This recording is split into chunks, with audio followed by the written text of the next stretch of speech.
근데 이 상황에서 이제 우리의 정치적인 어떤 상황과 연결시켜서 생각을 해보면 가장 겁에 질려 있을 사람이 바로 북한의 김정은이 아닐까 하는 생각이 듭니다.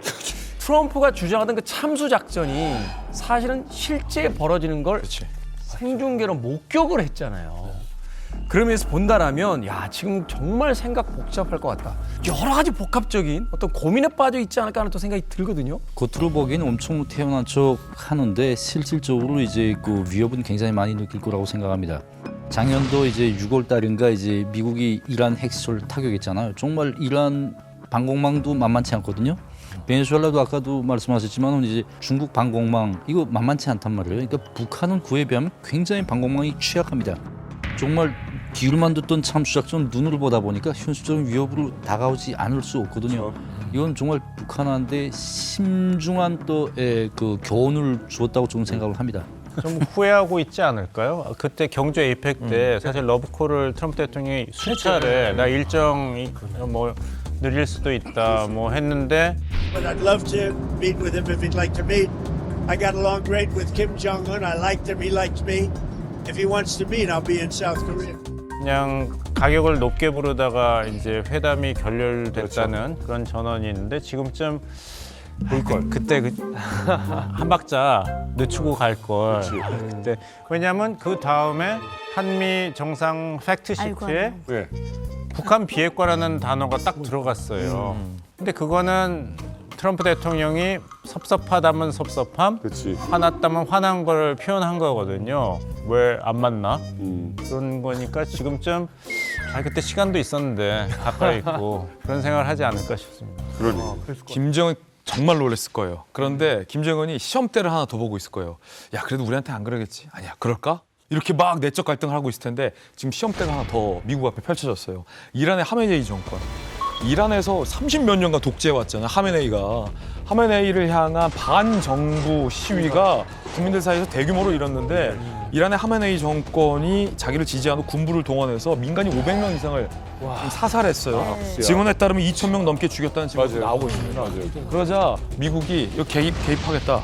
똑같이 참수작전 할 수도 있다라는 얘기 나오고 있거든요. 북한은 그 시험대로 볼 거예요. 미국이 여기에도 물리적인 힘을 과시하는지 안 하는지 만약에 미국이 약속한 대로 이란에도 들어가서 하메네이도 마두로처럼 콕 집어서 제거하거나 체포해 온다면 김정은은 정말 더 공포에 떨 수밖에 없을 것 같아요. 김정은이 마두로 체포 이후에 보인 행동이 좀 궁금했어요. 그래서 북한이 어떤 행동 보이나 주의 깊게 봤는데 영상을 한번 보시죠.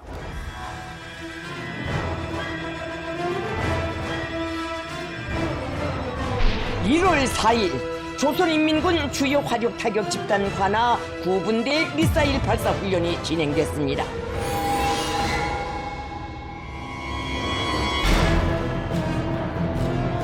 근데 저거 다 돈 아니에요 지금? 돈이죠. 엄청 돈이죠.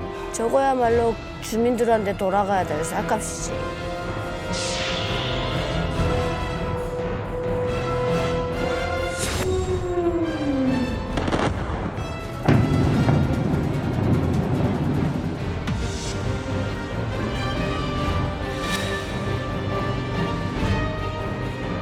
아 그렇죠. 우리 정상회담이 있었죠.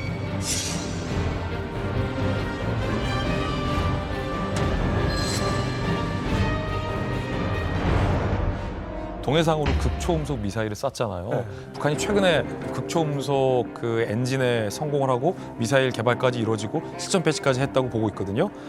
겁먹은 거예요. 미국 항공모함 동해상으로 보내기만 해봐. 우리가 너네 요격할 수 없는 극초음속 미사일을 쏠 거야. 라는 발작 같은 그런 극초음속 미사일 발사를 보인 거거든요. 한중 정상회담 같은 경우는 기대 외로 북한에 대한 압박 메시지는 없었어요. 한반도 평화와 비핵화에 대한 메시지도 원칙적인 거론에 그쳤기 때문에 북한이 한중 정상회담을 신경 쓰는 게 아니고 이건 마두로 체포에 대한 북한의 메시지로 봐야 합니다. 트럼프 행정부는 사실 베네수엘라 공습을 하면서 미 의회에도 알리지 않고 비밀로 하지 않았습니까? 그러니까 북한의 입장에서는 아마 뭐 북한이 뭐 점쟁이도 아니고 탄도미사일을 뭐 발사 시험 준비를 해가지고 이거 그렇지. 발사를 계획하고 실천에 옮겼다고 저는 그렇게 생각하지는 않습니다. 왜냐하면 북한 시스템을 놓고 보게 되면 미사일 발사 실험을 하겠다, 성능 테스트를 하겠다라고 하게 되면 이제 그와 관련된 문건을 만들어 가지고 군수공업부에서 올립니다. 그러면 이제 김정은이가 자기 일정을 비롯해서 이제 맞춰 가지고 이 날짜를 확정해서 비준을 내려보내 주는데, 그러니까 한마디로 말하면 몇 시간 안에 이걸 뭐 후다닥 해가지고 준비를 해서 발사할 수 있는 그런 건 아니다. 그러니까 적어도 하루 이틀 전에는 이걸 미리 준비를 했었다라고 생각을 합니다. 그래서 뭐 제 개인적인 의견 같아서는 뭐 1월 4일에 이재명 대통령이 방중을 그 염두에 두고 1월 4일에 방중을 했는데 딱 그날을 맞춰서 쏘지 않았습니까? 중국과 한국이 마주 앉아서 한반도 평화, 뭐 한반도 비핵화 문제 이걸 논의한다는 것 자체가 자기네한테는 조금 기분 좀 안 좋다. 이런 거를 표출시키기 위해서 이런 걸 또 하지 않았겠는가. 북한 시스템 자체가 이제 뭔가 미사일 발사 같은 중대 업무를 할 때 특히 거기 김정은이 나와야 되는 1호 행사가 맞춰진 경우에 이게 상당히 기간이 많이 걸리거든요. 준비 기간이. 준비했다는 결국은 이제 한중 정상회담을 목표해서 쐈던 의미도 있겠지만 그 못지않게 이제 지금 당장 있는 게 뭡니까? 9차 당대회가 있거든요. 그러니까 9차 당대회를 놓고 이제 이 성과 부문이 이제 많이 각인이 돼야 되는데 군사적으로도 이제 이런 미사일 한두 발이라도 더 쏴가지고 군사 분야에서 성과가 있었다 이런 차원에서 준비한 것 같아요. 근데 또 마침 절묘하게도 그 쏘는 시점이 이제 이재명 대통령이 중국 방문 시점에 쐈어요. 중국을 건드리는 건 북한한테 굉장히 큰 모험이에요. 중국한테 불편한 심기는 가지고 있지만 그렇게 대놓고 표출하기는 북한도 많은 정책 부담을 가지고 있어요. 왜 연기 아니에요? 2주라도 연기해야 되는 거 아니에요? 그게 김정은 일정과 관련되기 때문에 그 함부로 누가 함부로 이렇게 막 바꾸지 못하거든요. 김정은이가 내가 뭐 안 하겠다 하기 전에는 그걸 누가 함부로 그렇게 막 못하죠. 북한이 비슷한 성명문을 냈는데 제가 읽을게요. 네. 가장 엄중한 형태의 주권 침해이며 유엔 헌장과 국제법에 대한 난폭한 위반이므로 강력히 규탄한다. 근데 이게 조선중앙통신사 기자의 질문에 대한 답변이 형태로 나왔어요. 조금 농도가 약해요. 제일 약한 거예요. 평소에 북한에 비하면. 네, 그러니까 예전 같으면 뭐 갈갈이 찢겠다 뭐 이렇게 나와요. 불바다 만들겠다. 또막난 뭐 늙은이 이렇게 뭐 개벽 따고 이런 소리를 안 하잖아요. 그러니까 제일 낮은 형태로 이런 성명문을 발표했다는 거는 미국과 관계를 관리를 하는 측면도 좀 있어요. 일정한 정도로 관리를 하고 있는 메시지를. 자, 어찌됐건 이제 미국의 그 베네수엘라 사태까지 지금 얘기를 계속 이어가고 있는데 네. 이번에 그 베네수엘라의 마두로 대통령도 한 나라의 이제 국가원수로 본 게 아니라 이제 범죄 조직의 우두머리로 이제 규정을 했습니다. 군사적인 침략이 아니라 체포다라고 이제 국제사회에다 계속 자기들의 어떤 명분을 이야기하는데 그렇다면 같은 논리를 김정은에게 또 적용할 수 있을까요? 이게 전 가장 궁금한 지점이거든요. 미국은 오래전부터 북한을 테러 지원국으로 지정을 했잖아요. 뭐 해커들 뭐 비트코인 가져가고 이러는 거 미국이 현상금까지 걸었으니까 지금 뭐 국가가 영재들을 동원해서 남의 돈 훔쳐오고 은행 해킹하고 어쨌든 미국으로서는 불법적인 행위를 하는 거잖아요, 국가가. 이런 것들이 충분히 그 논리대로 하면 범죄 집단 수계로 볼 수 있는 그런 논리는 있죠. 성립이 되는 거죠. 근데 할 수는 있는데 그 다음에 어떻게 할 거냐도 미국이 생각하고 있을 거예요. 왜냐하면 이라크에 들어가서 사담 후세인 정권 축출했는데 그 다음엔 아이시스 나오고 더 더치됐고 아프가니스탄 들어가서 탈레반 축출했는데 더 늪에 빠졌잖아요. 그래서 이라크 전쟁 17년, 아프가니스탄 전쟁 20년을 하면서 미국이 쓴 돈이 우리나라 돈으로서 적어도 5,600조 원, 많게는 8,400조 원이라고 해요. 그게 얼마나 큰 돈이냐면 미국 연방정부 1년 예산이고 우리나라 정부의 10년 예산이에요. 우리나라 같은 경제강국 10년 예산을 못 쓰고 있으니까 당연히 미국이 중국한테 따라잡힌 거죠. 이것을 다시 되풀이할 것인가. 그래서 참수작전은 그 자체는 성공할지 몰라도 그 다음에 후과는 미국도 굉장히 두렵죠. 트럼프는 지난 2020년부터 마두로를 기소했고 현상금까지 내걸었습니다. 그런데 북한의 김정은은 뭐 국제형사재판소에 회부되거나 기소되지도 않고 놀랍게도 국제사회에서 현상금도 안 걸려 있어요. 왜 그럴까? 마두로와 김정은의 차이는 뭘까? 결국 핵무기 때문이에요. 뭐 중국이 인접해 있고 한국과 인접해 있다는 지리적 문제도 있지만 왜냐하면 지금까지 국제사회 기조는 일정했습니다. 북한을 국제사회가 대북 제재를 통해서 압박하면서 비핵화를 할 수 있게 협상의 장으로 유도한다. 이게 지금까지의 국제사회의 일관된 기조였거든요. 근데 그게 실패했어요. 네. 그렇기 때문에 이번 마두로 축출을 보면서 야, 미국이 달리 생각할 수도 있겠다라는 생각을 했어요. 더 이상 비핵화 설득은 안 된다. 더 핵 개발하고 국제사회에 영향력을 뻗치기 전에 서지컬 스트라이크 할 수도 있겠다라는 걸 최소한 미국이 경고 차원에서 보여주지는 않을까라는 생각도 해봅니다. 노동당 8차 당대에서 북한이 핵 잠수함 건조에 대해서 이 과업을 김정은이가 제시를 합니다.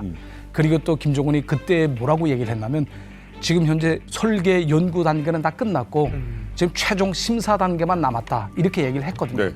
근데 2023년 9월인가 그때 3,000톤급으로 해가지고 전술 핵 잠수함이라는 디젤 잠수함의 선체를 조금 넣고 가지고 SLBM을 앞에 더 많이 장착할 수 있는 잠수함을 또 만들었어요. 그냥 사실 이게 전술 핵 잠수함이라고 하지만 조금 허접하지 않습니까?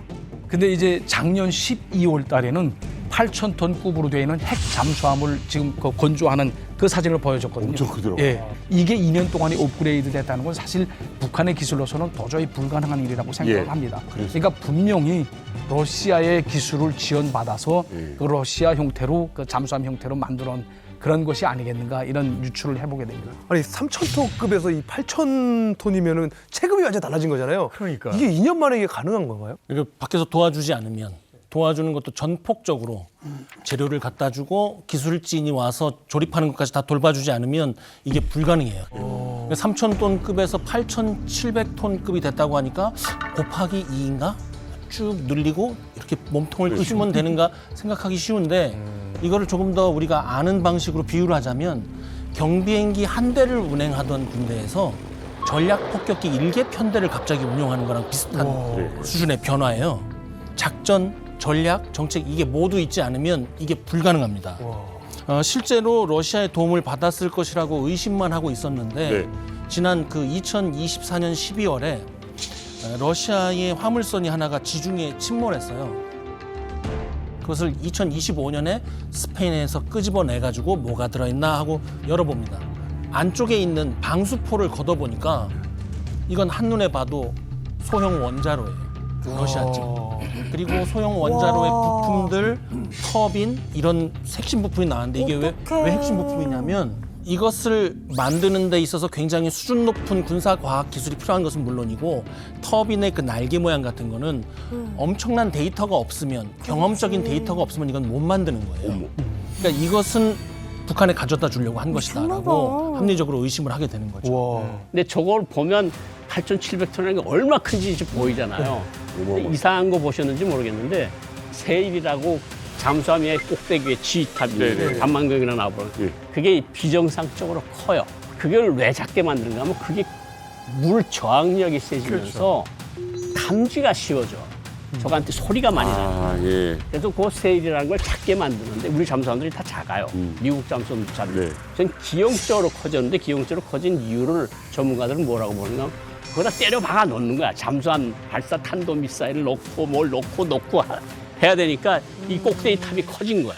그러니까 저게 지금 정상적으로 운용되는지 아닌지는 모르지만 또 러시아 원자로가 들어갔는지 안 들어갔지는 아직도 누구도 답변을 못 해요. 그런데 어쨌든 저 사람들이 저 길로 가려고 하는 길은 확고하니까 또 그렇게 해온 것이 항상 성공해 왔고 만들어냈으니까 저게 그래서 우리한테 주는 한계가 굉장히 크다는 거죠. 그러니까 저게 2년 후가 됐든 3년 후가 됐든 5년 후가 됐든 저것이 공해 바다로 돌아다닐 수 있는 그런 상황이 올 수도 있다는 거죠. 지금 잠수함 기술이 얼마나 어려운지 사진을 하나 준비했는데 보실까요? 네. 이 사진이 이게 뭐야? 잠수함을 순대처럼 단면을 자른 거예요. 잠수함이요? 네. 근데 자세히 보면 아시다시피 빠진 곳 없이 빼곡하게 다 들어갔어요. 이거 뭐야? 영화에서 그런 거 다르네. 이게 무려 19세기 잠수함입니다. 근데 여기서 알 수 있는 거는 지상에서 운용하는 무기나 공중의 항공기와는 전혀 다른 기술이 필요하다는 거예요. 이게 8,700톤급으로 늘어나는 거는 전혀 다른 차원의 기술이 필요한 겁니다. 근데 북한이 지금 한 얘기만 들어보면 이미 핵 잠수함을 개발을 했어요. 근데 저는 이거를 전력 대기주의라고 봐요. 공산권 국가들이나 아니면 지금 현재 권위주의 국가들은 자신들이 언젠가 그러한 전력을 가질 것이라는 희망에 대한 이 추정을 현실의 인식으로 바꿔버려요. 그래서 결국은 가져요. 또 문제는 5년, 10년 후에는 열병식의 껍데기만 나왔던 무기들이 실전 배치가 되는 걸 우리가 봐왔단 말이에요. 맞아요. 그렇기 때문에 우리가 북한이 하는 그 호언장담을 지금 핵무기에 그렇게 당해놓고도 코웃음 칠 게 아니라 저 무기가 북한에 있다고 가정을 하고 우리의 국방 정책을 발전시키는 것이 우리에게 이득입니다.